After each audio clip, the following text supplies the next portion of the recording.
In this search, we will identify females that are between the age of 25 and 69 that have not had a pap test in the past 3 years.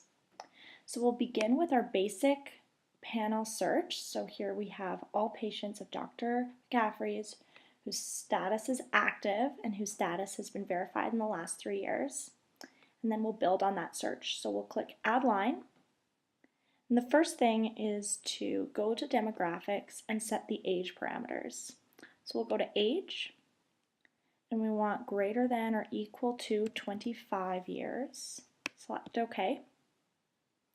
And then we'll add line again, go back to age, and we'll do less than 70.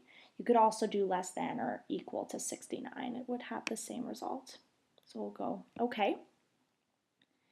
And next we'll go add line, demographics, and here we want to specify the sex, so we'll say is female, and OK.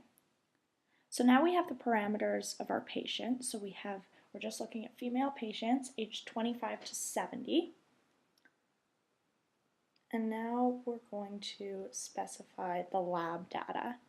So in this we'll go to lab text containing, and just at the bottom here, you can see the cursor, you can enter some free text. So here we're going to just put PAP, but depending on the lab test provider that you have, you may want to specify something else. So it's based on whatever the lab test would be named. So here we're going to do PAP, and then we want months since latest is greater than or equal to 36. So that way we'll find all patients that haven't had a pap test in the last 3 years, therefore they're due for a pap test.